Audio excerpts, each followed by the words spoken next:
ಇದೀಗ ಕರ್ನಾಟಕದಲ್ಲಿ ವಾಣಿಜ್ಯ ಬಳಕೆಯ ಸಿಲಿಂಡರ್ ಪೂರೈಕೆ ಸ್ಥಗಿತವಾಗುತ್ತಿದ್ದಂತೆ ಕೇಂದ್ರದ ಸಚಿವರಿಗೆ ಪತ್ರ ಬರೆದ ಸಿಎಂ ಸಿದ್ದರಾಮಯ್ಯನವರು LPG ಗ್ಯಾಸ್ ಬುಕ್ಕಿಂಗ್ಗೆ ಬಂತು ಹೊಸ ನಿಯಮ. ವಿಡಿಯೋನ ನೀವು ಸ್ವಲ್ಪನೂ ಸ್ಕಿಪ್ ಮಾಡಬೇಡಿ. ದೇಶದ ಕೋಟ್ಯಾಂತರ ರೈತರಿಗೆ ಗುಡ್ ನ್ಯೂಸ್ ಕೊಟ್ಟ ಸರ್ಕಾರ 22ನೇ ಕಂತು ಕೂಡ ಬಿಡುಗಡೆ ಮಾಡಲಾಗಿದೆ. ನಿಮ್ಮ ಬ್ಯಾಂಕ್ ಖಾತೆಗೆ ಹಣ ಬಂದಿಲ್ವಾ? ಹಾಗಾದ್ರೆ ಈ ಒಂದು ವಿಡಿಯೋ ಪೂರ್ತಿಯಾಗಿ ನೋಡಿ ಸ್ನೇಹಿತರೆ. ಮತ್ತೊಂದೆಡೆಯಲ್ಲಿ BPL ಪಡಿತರ ಚೀಟಿದಾರರಿಗೆ ಗುಡ್ ನ್ಯೂಸ್ ಕೊಟ್ಟ ಸರ್ಕಾರ. ಇಂದಿರಾ ಕಿಟ್ ವಿತರಣೆಗೆ ಗ್ರೀನ್ ಸಿಗ್ನಲ್. ಏನು ಇದು ಮಾಹಿತಿ ಎಲ್ಲ ಸುದ್ದಿ ನೋಡೋಣ. ಮತ್ತೊಂದೆಡೆಯಲ್ಲಿ DK ಶಿವಕುಮಾರ್ ಅವರಿಗೆ ಉಜ್ವಲ ರಾಜಕೀಯ ಭವಿಷ್ಯ ಇದೆ ಎನ್ನುತ್ತಲೇ ಹೊಸ ಟ್ವಿಸ್ಟ್ ಕೊಟ್ಟ ಸಿಎಂ ಸಿದ್ದರಾಮಯ್ಯನವರು 2028ರವರೆಗೆ ನಾನೇ ಮುಖ್ಯಮಂತ್ರಿ ಎಂದು ಪರೋಕ್ಷವಾಗಿ ಟ್ವೀಟ್ ಮಾಡಿದ್ದಾರೆ. ಎಲ್ಲ ಸುದ್ದಿ ನೋಡೋಣ. ಇನ್ನು ರಾಜ್ಯದ ಗೃಹಲಕ್ಷ್ಮಿಯರಿಗೆ ಮತ್ತೊಂದು ಸಿಹಿ ಸುದ್ದಿ. 27ನೇ ಕಂತು ಕೂಡ ಬಿಡುಗಡೆ. ನಿಮ್ಮ ಬ್ಯಾಂಕ್ ಖಾತೆಗೆ 2,000 ರೂಪಾಯಿ ಜಮಾವಾಯ್ತಾ? ವಿಡಿಯೋನ ನೀವು ಪೂರ್ತಿಯಾಗಿ ನೋಡಿ ಸ್ನೇಹಿತರೆ. ವಿಡಿಯೋ ಶುರು ಮಾಡೋಕ್ಕಿಂತ ಮೊದಲು ನೀವು ನಮ್ಮ ಚಾನಲ್ಗೆ ಮೊದಲು ಬಾರಿ ಭೇಟಿ ಕೊಡುತ್ತಿದ್ರೆ ದಯವಿಟ್ಟು ಸಬ್ಸ್ಕ್ರೈಬ್ ಬಟನ್ ಕ್ಲಿಕ್ ಮಾಡಿ, ಪಕ್ಕದಲ್ಲಿ ಕಾಣಿಸೋ ಗಂಟೆ ಕೂಡ ಒತ್ತಿ. ಇದರಿಂದ ರಾಜ್ಯದ ಮಾಹಿತಿಗಳು ನಿಮಗೆ ಸಿಗುತ್ತಿರುತ್ತವೆ. ವಿಡಿಯೋಗೆ ಲೈಕ್ ಮಾಡ್ತಾ ವಿಡಿಯೋನ ಪೂರ್ತಿಯಾಗಿ ನೋಡಿ. ಬನ್ನಿ ಸ್ನೇಹಿತರೆ, ಎಲ್ಲ ಮಾಹಿತಿಗಳನ್ನು ಡೀಟೇಲ್ ಆಗಿ ನೋಡೋಣ. ಇದೀಗ ಕರ್ನಾಟಕದಲ್ಲಿ ವಾಣಿಜ್ಯ ಬಳಕೆ ಸಿಲಿಂಡರ್ ಪೂರೈಕೆ ಸ್ಥಗಿತವಾಗಿದ್ದು, ಇದೇ ಒಂದು ಹಿನ್ನೆಲೆಯಲ್ಲಿ ಕೇಂದ್ರಕ್ಕೆ ಮುಖ್ಯಮಂತ್ರಿಯವರು ಪತ್ರ ಬರೆದಿದ್ದಾರೆ. ಹೌದು ಸ್ನೇಹಿತರೆ, ವಾಣಿಜ್ಯ ಬಳಕೆಯ ಸಿಲಿಂಡರ್ ಪೂರೈಕೆ ಸ್ಥಗಿತಗೊಂಡ ಸಂಬಂಧ ಕುರಿತಂತೆ ಕೇಂದ್ರದ ಪೆಟ್ರೋಲಿಯಂ ಮತ್ತು ನೈಸರ್ಗಿಕ ಅನಿಲ ಸಚಿವರಾಗಿರುವ ಹರ್ದೀಪ್ ಸಿಂಗ್ ಪುರಿ ಅವರಿಗೆ ಸಿಎಂ ಸಿದ್ದರಾಮಯ್ಯನವರು ಪತ್ರ ಬರೆದು ಕಳವಳ ವ್ಯಕ್ತಪಡಿಸಿದ್ದಾರೆ. ಹೌದು, ಪತ್ರದಲ್ಲಿ ಬೆಂಗಳೂರು ಮಹಾನಗರದಲ್ಲಿ ಹೋಟೆಲ್, ರೆಸ್ಟೋರೆಂಟ್, ಕಲ್ಯಾಣ ಮಂಟಪ, ಕೇಟರಿಂಗ್ಗಳಿಗೆ ತೊಂದರೆ ಆಗ್ತಾ ಇದೆ. ಈಗ ಕೇಂದ್ರ ಸರ್ಕಾರ ತೈಲ ಮಾರುಕಟ್ಟೆ ಕಂಪನಿಗಳು ಪೂರೈಕೆ ಮಾಡುವಂಥ LPGಯನ್ನು ಕೇವಲ ಗೃಹ ಬಳಕೆದಾರರಿಗೆ ಮಾತ್ರ ಮಾರಾಟ ಮಾಡಬೇಕು ಎಂಬ ಒಂದು ಆದೇಶವು ಕೂಡ ಹೊರಡಿಸಿದೆ. ಈ ಒಂದು ಆದೇಶದಿಂದ ದೇಶದ ಪ್ರತಿ ಮನೆಗಳಿಗೆ ಅಡೆತಡೆಯಿಲ್ಲದೆ ಅಡುಗೆ ಅನಿಲ ಪೂರೈಕೆ ಆಗುತ್ತೆ. ಆದರೆ ಬೆಂಗಳೂರಲ್ಲಿ ವಾಣಿಜ್ಯ ಬಳಕೆ ಸಿಲಿಂಡರ್ ಕೊರತೆ ಆಗ್ತಾ ಇದೆ ಎಂದು ಸಿಎಂ ಅವರು ಪತ್ರದಲ್ಲಿ ವಿವರಣೆ ಕೊಟ್ಟಿದ್ದಾರೆ. ಹೌದು ಸ್ನೇಹಿತರೆ, ಹೋಟೆಲ್ ಹಾಗೂ ರೆಸ್ಟೋರೆಂಟ್ ಸಂಘಗಳು ಈಗಾಗಲೇ ಆಕ್ರೋಶ ವ್ಯಕ್ತಪಡಿಸುತ್ತಿವೆ.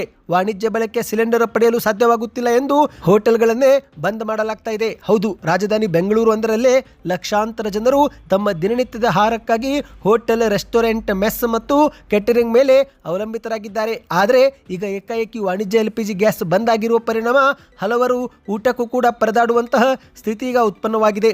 ಪ್ರತಿದಿನ ಊಟಕ್ಕಾಗಿ ಹೋಟೆಲ್ ಮತ್ತು ಮೆಸ್ ಸೌಲಭ್ಯಗಳನ್ನು ಅವಲಂಬಿಸಿರುವ ಹೆಚ್ಚಿನ ಸಂಖ್ಯೆಯು ವಿದ್ಯಾರ್ಥಿ ಮತ್ತು ಉದ್ಯೋಗಿಗಳದ್ದಾಗಿದ್ದು, ಹಾಗಾಗಿ ಇವರೆಲ್ಲರೂ ಕೂಡ ಈಗ ಕಷ್ಟ ಎದುರಿಸುತ್ತಿದ್ದಾರೆ ಸ್ನೇಹಿತರೆ. ಅಂದಹಾಗೆ ಗೃಹ ಬಳಕೆಗೂ ಕೂಡ ಒಂದು ಹೊಸ ಮಾಹಿತಿ ಬಂದಿದೆ. ಹೌದು ಸ್ನೇಹಿತರೆ, ಗೃಹ ಬಳಕೆ ಸಿಲಿಂಡರ್ ಬುಕ್ಕಿಂಗ್ಗೆ ಹೊಸ ನಿಯಮ. ಈ ಮೊದಲು 21 ದಿನ ಇತ್ತು. ಈಗ ಎರಡೂ ಬುಕ್ಕಿಂಗ್ ನಡುವಿನ ಕನಿಷ್ಠ ಅವಧಿಯನ್ನು 25 ದಿನವರೆಗೆ ಹೆಚ್ಚಿಗೆ ಮಾಡಲಾಗಿದೆ. ಇದರ ಅರ್ಥ ಸ್ನೇಹಿತರೆ, ಒಂದು ಬಾರಿ ಸಿಲಿಂಡರ್ ಬುಕ್ ಮಾಡಿದ ಬಳಿಕ ನಿಮ್ಮ ಕುಟುಂಬಕ್ಕೆ ಮತ್ತೊಮ್ಮೆ ಸಿಲಿಂಡರ್ ಪಡೆದುಕೊಳ್ಳಲು 25 ದಿನ ಕಾಯಲೇಬೇಕು. ಹೌದು, LPG ಸಿಲಿಂಡರ್ ಕುರಿತಂತೆ ಸರ್ಕಾರ ಒಂದು ಪ್ರಮುಖ ನಿರ್ಧಾರ ತೆಗೆದುಕೊಂಡಿದೆ. ಈ ಒಂದು ಹಿಂದೆ ಇದ್ದಂತ ಕನಿಷ್ಠ ಕಾಯುವ ಅವಧಿಯನ್ನು 21 ದಿನ ಬದಲಿಗೆ 25 ದಿನಕ್ಕೆ ಹೆಚ್ಚಿಗೆ ಮಾಡಲಾಗಿದೆ ಸ್ನೇಹಿತರೆ. ಇದರ ಅರ್ಥ ಒಂದು ಸಿಲಿಂಡರ್ ಅನ್ನು ಬುಕ್ ಮಾಡಿದ ನಂತರ ಮತ್ತೊಂದು ಸಿಲಿಂಡರ್ ಅನ್ನು ಬುಕ್ ಮಾಡಲು 25 ದಿನ ಕಾಯಬೇಕಾಗುತ್ತೆ. ಸಂಗ್ರಹಣೆಯನ್ನು ತಡೆಗಟ್ಟಲು ಮತ್ತು ಅಡುಗೆ ಅನಿಲದ ಸಮಾನ ವಿತರಣೆ ಖಚಿತಪಡಿಸಿಕೊಳ್ಳಲು ಸರ್ಕಾರ ಈ ಒಂದು ಕ್ರಮ ತೆಗೆದುಕೊಂಡಿದೆ ಸ್ನೇಹಿತರೆ. ದೇಶದಲ್ಲಿ ಯಾವುದೇ ಪೆಟ್ರೋಲ್ ಪಂಪ್ನಲ್ಲಿ ಸದ್ಯಕ್ಕೆ ಪೆಟ್ರೋಲ್ ಮತ್ತು ಡೀಸೆಲ್ ಕೊರತೆ ಇಲ್ಲ ಎಂಬುದನ್ನು ಕೂಡ ಕೇಂದ್ರ ಸರ್ಕಾರ ಈಗ ಸ್ಪಷ್ಟಪಡಿಸಿದೆ. ಬನ್ನಿ ಸ್ನೇಹಿತರೆ, ಎರಡನೇ ಮಾಹಿತಿಗೆ ಹೋಗೋಣ. ನೀವು ಕೂಡ ರೈತರಾಗಿದ್ದರೆ ಮಾರ್ಚ್ 13ರಂದು ನಿಮ್ಮ ಬ್ಯಾಂಕ್ ಖಾತೆಗೆ 2,000 ರೂಪಾಯಿ ಜಮಾವಾಯ್ತಾ? ಈಗಲೇ ಕಮೆಂಟ್ ಮಾಡಿ ತಿಳಿಸಿ. ಹೌದು, PM ಕಿಸಾನ್ ಸಮ್ಮಾನ್ ನಿಧಿ ಯೋಜನೆಯ 22ನೇ ಕಂತು ಕೂಡ ದೇಶದ ಪ್ರಧಾನಿ ಮೋದಿ ಅವರು ಈಗ ಬಿಡುಗಡೆ ಮಾಡಿದ್ದಾರೆ. ಮಾರ್ಚ್ 13ರಂದು ಅಸ್ಸಾಂ ರಾಜ್ಯದ ಗುವಾಹಟಿಯಲ್ಲಿ ಈ ಒಂದು ಕಂತನ್ನು ಬಿಡುಗಡೆ ಮಾಡಲಾಗಿದೆ. ಹೌದು ಸ್ನೇಹಿತರೆ, ಒಂದು ಬಟನ್ ಒತ್ತುವ ಮೂಲಕ ಈ ಬಾರಿ 10 ಕೋಟಿಗೂ ಅಧಿಕ ರೈತರಿಗೆ ತಲಾ 2,000 ರೂಪಾಯಿ ಜಮೆ ಆಗಿದೆ. ಹೌದು, ಮಾರ್ಚ್ 13ರಂದು ಪ್ರಧಾನಿ ಮೋದಿಯವರು ಈ ಒಂದು ಹಣವನ್ನು DBT ಮೂಲಕ ನೇರವಾಗಿ ಫಲಾನುಭವಿಗಳ ಖಾತೆಗೆ ಜಮೆ ಮಾಡಿದ್ದಾರೆ. ಕೇಂದ್ರ ಸರ್ಕಾರ ಈಗಾಗಲೇ ಎಲ್ಲ ರಾಜ್ಯಗಳ ಫಲಾನುಭವಿಗಳ ಪಟ್ಟಿಯನ್ನು ಮಾಡಿದ್ದು, ಆ ಒಂದು ಪಟ್ಟಿಯ ಪ್ರಕಾರವೇ ಹಣವನ್ನು ಜಮೆ ಮಾಡಲಾಗಿದೆ. ಅಂದಹಾಗೆ ಸ್ನೇಹಿತರೆ, ಫಲಾನುಭವಿಗಳು ಯಾರು ಈ KYC ಮಾಡಿಕೊಂಡಿಲ್ಲೋ ಅಂಥವರಿಗೆ ಈ ಬಾರಿ ಹಣ ಜಮವಾಗಿಲ್ಲ. ಮಾಹಿತಿಯ ಪ್ರಕಾರ ಈ ಒಂದು ವರ್ಷ 70 ಲಕ್ಷಕ್ಕೂ ಅಧಿಕ ರೈತರಿಗೆ ಹಣ ಜಮೆ ಆಗೋದಿಲ್ಲ. ಹೌದು ಸ್ನೇಹಿತರೆ, ಅನರ್ಹರು ಎಂಬ ಒಂದು ಪಟ್ಟಿಯನ್ನು ಬಿಡುಗಡೆ ಮಾಡಲಾಗಿದ್ದು, ಈ ಮೂಲಕ ಸಾಕಷ್ಟು ರೈತರು ಈ ಬಾರಿ 2,000 ರೂಪಾಯಿ ಪಡೆದುಕೊಂಡಿಲ್ಲ ಎಂದು ಹೇಳಲಾಗ್ತಾ ಇದೆ. ಸರ್ಕಾರ ನಡೆಸಿರುವಂತಹ ಪ್ರಾಥಮಿಕ ತನಿಖೆಯಲ್ಲಿ ಭಾರತದಲ್ಲಿ 70 ಲಕ್ಷ ಅನರ್ಹ ಫಲಾನುಭವಿಗಳು PM ಕಿಸಾನ್ ಸಮ್ಮಾನ್ ನಿಧಿ ಯೋಜನೆಯ ಲಾಭ ಪಡೆದುಕೊಳ್ಳುತ್ತಿರುವುದು ಪತ್ತೆಯಾಗಿದೆ. ಹೌದು, ಇದರಲ್ಲಿ ತೆರಿಗೆ ಪಾವತಿ ಮಾಡುತ್ತಿರುವರು, ಸರ್ಕಾರಿ ನೌಕರರು, ನಿಗದಿತ ಭೂಮಿಗಿಂತ ಹೆಚ್ಚಿನ ಜಮೀನು ಹೊಂದಿರುವರು ಈ ಒಂದು ಪಟ್ಟಿಯಲ್ಲಿ ಸೇರಿದ್ದಾರೆ ಎಂದು ಹೇಳಲಾಗ್ತಾ ಇದೆ. ಮತ್ತು ಇದೇ ರೀತಿ ಈ KYC ಪ್ರಕ್ರಿಯೆ ಪೂರ್ಣಗೊಳಿಸಿದ ರೈತರಿಗೂ ಕೂಡ ಈ ಬಾರಿ ಈ ಒಂದು ಯೋಜನೆಯಿಂದ ಹೊರಗಿಡಲಾಗಿದೆ ಸ್ನೇಹಿತರೆ. ಹಾಗಾಗಿ ನಿಮ್ಮ ಬ್ಯಾಂಕ್ ಖಾತೆಗೆ 2,000 ರೂಪಾಯಿ ಬಂದಿಲ್ಲವೆಂದರೆ ಈ KYC ಪ್ರಕ್ರಿಯೆಯನ್ನು ನೀವು ಮೊದಲು ಪೂರ್ತಿ ಮಾಡಿಕೊಳ್ಳಿ. ಬನ್ನಿ ಇದೀಗ ಮತ್ತೊಂದು ಮಾಹಿತಿಗೆ ಹೋಗೋಣ. ನಿಮ್ಮ ಹತ್ತಿರವೂ ಕೂಡ BPL ಅಥವಾ APL ಪಡಿತರ ಚೀಟಿ ಇದ್ರೆ ಯಾವುದು ಕಾರ್ಡ್ ಇದೆ ಎಂಬುದನ್ನು ಕಮೆಂಟ್ ಮಾಡಿ. ಇದೀಗ ಪಡಿತರದಾರರಿಗೆ ಒಂದು ಗುಡ್ ನ್ಯೂಸ್ ಸಿಕ್ಕಿದೆ. ಹೌದು ಸ್ನೇಹಿತರೆ, ಇತ್ತೀಚೆಗೆ ನಡೆದಂತ ಕರ್ನಾಟಕ ಬಜೆಟ್ 2026ರಲ್ಲಿ ಅನ್ನಭಾಗ್ಯ ಯೋಜನೆಯಲ್ಲಿ ಮತ್ತೊಮ್ಮೆ ಮಹತ್ವದ ಬದಲಾವಣೆ ಮಾಡಲಾಗಿದೆ. ಹೌದು, ಈ ಒಂದು ಹಿಂದೆ ಅನ್ನಭಾಗ್ಯ ಯೋಜನೆಗೆ ಅಕ್ಕಿ ಹೊಂದಿಸಲಾಗದೆ ಸರ್ಕಾರ 5 kg ಅಕ್ಕಿ ಬದಲಿಗೆ ಹಣವನ್ನು ಜಮೆ ಮಾಡಿತು. ನಂತರದ ದಿನದಲ್ಲಿ ಹಣವನ್ನು ಕೂಡ ಬಂದ್ ಮಾಡಿ 10 kg ಅಕ್ಕಿ ಕೊಟ್ಟರು. ಇದೀಗ ಮತ್ತೊಮ್ಮೆ ಬದಲಾವಣೆ ಮಾಡಿ ಇಂದಿರಾ ಕಿಟ್ ಕೊಡಲು ಸರ್ಕಾರ ನಿರ್ಧಾರ ಮಾಡಿದೆ. ಸಿಎಂ ಸಿದ್ದರಾಮಯ್ಯನವರು ಘೋಷಣೆ ಮಾಡಿದಂತ ದಾಖಲೆಯ 17ನೇ ಬಜೆಟ್ ಅಲ್ಲಿ ಕಾಂಗ್ರೆಸ್ ಸರ್ಕಾರ ಅನ್ನಭಾಗ್ಯ ಯೋಜನೆಯ ಬದಲಿಗೆ ಇಂದಿರಾ ಕಿಟ್ ಕೊಡುವುದಾಗಿ ಘೋಷಣೆ ಮಾಡಿದೆ. ಈ ಮೂಲಕ ರಾಜ್ಯದ ಪ್ರಮುಖ ಗ್ಯಾರಂಟಿ ಯೋಜನೆಗಳಲ್ಲಿ ಒಂದಾಗಿರುವ ಅನ್ನಭಾಗ್ಯ ಯೋಜನೆಯಲ್ಲಿ ದೊಡ್ಡ ಬದಲಾವಣೆ ಆಗಿದೆ. ಹೌದು, ಮುಖ್ಯಮಂತ್ರಿ ಸಿದ್ದರಾಮಯ್ಯನವರ ಈ ಬಾರಿಯ ಬಜೆಟ್ ಮಂಡಿಸುವ ವೇಳೆ ಹೆಚ್ಚುವರಿ 5 kg ಅಕ್ಕಿ ಬದಲಾಗಿ ಪೌಷ್ಟಿಕಾಂಶಯುಕ್ತ ಆಹಾರ ಸಾಮಗ್ರಿ ಒಳಗೊಂಡ ವಿಶೇಷ ಇಂದಿರಾ ಕಿಟ್ ಅನ್ನು ಕೊಡುತ್ತೇವೆ ಎಂದು ಘೋಷಣೆ ಮಾಡಿದ್ದಾರೆ. ಕರ್ನಾಟಕ ಸರ್ಕಾರದ ಅನ್ನಭಾಗ್ಯ ಯೋಜನೆಯಡಿಯಲ್ಲಿ ರಾಜ್ಯದ 4,54,00,000 ಫಲಾನುಭವಿಗಳಿಗೆ ಇನ್ನು ಮುಂದೆ ಪ್ರತಿ ತಿಂಗಳು ಹೆಚ್ಚುವರಿಯಾಗಿ 5 kg ಅಕ್ಕಿ ಬದಲಿಗೆ ಆಹಾರ ಕಿಟ್ ಕೊಡುತ್ತೇವೆ. ಇದಕ್ಕಾಗಿಯೇ ಸರ್ಕಾರ 17,167 ಕೋಟಿ ರೂಪಾಯಿ ವೆಚ್ಚ ಮಾಡಲಿದೆ ಎಂದು ಸಿಎಂ ಅವರು ಘೋಷಣೆ ಮಾಡಿದ್ದಾರೆ. ಹೌದು, ಈ ಬಾರಿ ಕೊಡುವಂತಹ ಇಂದಿರಾ ಕಿಟ್ನಲ್ಲಿ 5 kg ಅಕ್ಕಿ ಬದಲಿಗೆ ತೊಗರಿಬೇಳೆ, ಸಕ್ಕರೆ, ಉಪ್ಪು ಮತ್ತು ಅಡುಗೆ ಎಣ್ಣೆ ಇರಲಿದೆ ಎಂದು ಹೇಳಲಾಗ್ತಾ ಇದೆ. ಸ್ನೇಹಿತರೆ, ನಿಮ್ಮ ಪ್ರಕಾರ ಇಂದಿರಾ ಕಿಟ್ ಕೊಡಬೇಕು ಅಥವಾ ಹಣವನ್ನು ಜಮಾ ಮಾಡಬೇಕು ಅಥವಾ 10 kg ಅಕ್ಕಿ ಕೊಡಬೇಕು, ನಿಮ್ಮ ಅನಿಸಿಕೆ ಏನು ಎಂಬುದನ್ನು ಕಮೆಂಟ್ ಮಾಡಿ ಸ್ನೇಹಿತರೆ. ಇನ್ನು ಸರ್ಕಾರದ ಪ್ರಕಾರ ನೋಡುವುದಾದರೆ ಈ ಒಂದು ಇಂದಿರಾ ಕಿಟ್ ಕೊಡಲು ಮುಖ್ಯ ಕಾರಣವೇ ಈ ಒಂದು ಕೇವಲ 5 kg ಅಕ್ಕಿ ಕೊಡುವುದರ ಬದಲಿಗೆ ದಿನನಿತ್ಯದ ಅಡುಗೆಗೆ ಬಳಕೆ ಆಗುವಂತಹ ಬೇಳೆ, ತೊಗರಿಬೇಳೆ, ಸಕ್ಕರೆ, ಉಪ್ಪು ಮತ್ತು ಅಡುಗೆ ಎಣ್ಣೆ ಅಂತಹ ಪದಾರ್ಥ ನೀಡಿದರೆ ಬಡ ಕುಟುಂಬಗಳ ಆರ್ಥಿಕ ಹೊರೆ ಕಡಿಮೆ ಆಗುತ್ತೆ ಮತ್ತು ಇದರ ಜೊತೆಗೇ ಆಹಾರದಲ್ಲಿ ಪೌಷ್ಟಿಕಾಂಶಯುಕ್ತ ಹೆಚ್ಚಾಗುತ್ತೆ ಎಂಬುದು ಸರ್ಕಾರದ ಆಶಯವಾಗಿದೆ. ಹಾಗಾಗಿನೇ ಅನ್ನಭಾಗ್ಯ ಯೋಜನೆ ಬದಲಿಗೆ ಇಂದಿರಾ ಕಿಟ್ ಕೊಡಲು ಸರ್ಕಾರ ಈಗ ನಿರ್ಧಾರ ಮಾಡಿದೆ. ಸ್ನೇಹಿತರೆ, ಈ ಬಗ್ಗೆ ನಿಮ್ಮ ಅನಿಸಿಕೆಗಳನ್ನು ಕಮೆಂಟ್ ಮಾಡಿ. ಬನ್ನಿ ಇದೀಗ ಮತ್ತೊಂದು ಮಾಹಿತಿಗೆ ಹೋಗೋಣ.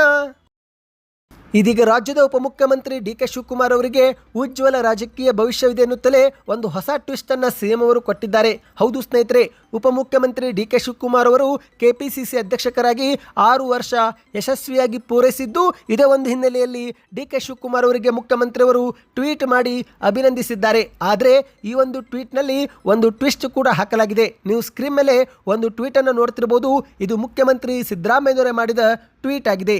KPCC ಅಧ್ಯಕ್ಷರಾಗಿ 6 ವರ್ಷಗಳನ್ನು ಯಶಸ್ವಿಯಾಗಿ ಪೂರೈಸಿರುವ ಉಪಮುಖ್ಯಮಂತ್ರಿ DK ಶಿವಕುಮಾರ್ ಅವರಿಗೆ ಅಭಿನಂದನೆಗಳು. ಶಿವಕುಮಾರ್ ಅವರ ಸಂಘಟನಾ ಚಾತುರ್ಯ, ಸೈದ್ಧಾಂತಿಕ ಬದ್ಧತೆ ಮತ್ತು ಕಠಿಣ ಶ್ರಮ ನಮ್ಮ ಪಕ್ಷದ ಎಲ್ಲ ಯುವ ನಾಯಕರಿಗೆ ಮಾದರಿಯಾದದ್ದು. ವಿರೋಧ ಪಕ್ಷವಾದ BJP ಸುಳ್ಳು ಕೇಸ್ಗಳನ್ನು ಹಾಕಿ ಬಗೆ ಬಗೆಯ ಕಿರುಕುಳ ನೀಡಿದರೂ ಶಿವಕುಮಾರ್ ಅವರು ಮಣಿಯದೆ ಪಕ್ಷಕ್ಕೆ ನಿಷ್ಠರಾಗಿ ಉಳಿದಿರುವುದು ಕಾಂಗ್ರೆಸ್ ಪಕ್ಷದ ಬಗ್ಗೆ ಅವರಲ್ಲಿರುವ ರಾಜಿಲ್ಲದ ನಿಷ್ಠೆಗೆ ಸಾಕ್ಷಿಯಾಗಿದೆ. ಇದು ಕಾಂಗ್ರೆಸ್ ಪಕ್ಷದ ಲಕ್ಷಾಂತರ ಕಾರ್ಯಕರ್ತರಿಗೆ ಸ್ಫೂರ್ತಿದಾಯಕ ನಡವಳಿಕೆಯಾಗಿದೆ. ಕೋಮುವಾದಿ ಶಕ್ತಿಗಳನ್ನು ಸೋಲಿಸಿ ಕಾಂಗ್ರೆಸ್ ಪಕ್ಷವನ್ನು ಅಧಿಕಾರಕ್ಕೆ ತರಲು ಪಕ್ಷದ ನಾಯಕರು ಮತ್ತು ಕಾರ್ಯಕರ್ತರ ಜೊತೆಯಲ್ಲಿ DK ಶಿವಕುಮಾರ್ ಅವರು ಹಗಲಿರುಳು ದುಡಿದಿದ್ದಾರೆ. ರಾಜ್ಯವನ್ನು ಸರ್ವ ಜನಾಂಗದ ಶಾಂತಿಯ ತೋಟವಾಗಿ ಮತ್ತೆ ಕಟ್ಟುವಲ್ಲಿ ಶಿವಕುಮಾರ್ ನನ್ನ ಹೆಗಲಿಗೆ ಹೆಗಲಾಗಿ ನಿಂತಿದ್ದಾರೆ. ನನಗಿಂತ ಕಿರಿಯರಾದ ಶಿವಕುಮಾರ್ ಅವರಿಗೆ ಉಜ್ವಲವಾದ ರಾಜಕೀಯ ಭವಿಷ್ಯವಿದೆ. 2028ರಲ್ಲಿ ಕಾಂಗ್ರೆಸ್ ಪಕ್ಷವನ್ನು ಅಧಿಕಾರಕ್ಕೆ ತರಬೇಕು ಎನ್ನುವುದು ನಮ್ಮೆಲ್ಲರ ಬಯಕೆಯಾಗಿದೆ. ಇದಕ್ಕಾಗಿ ನಡೆಯುವ ಪಕ್ಷದ ಸಂಘಟನೆ ಮತ್ತು ಹೋರಾಟದಲ್ಲಿ ನಾನು ಕೂಡ ಜೊತೆ ಇರುತ್ತೇನೆ ಎಂದು ಇಲ್ಲಿ ಮುಖ್ಯಮಂತ್ರಿ ಅವರು ಟ್ವೀಟ್ ಅನ್ನು ಮಾಡಿದ್ದಾರೆ.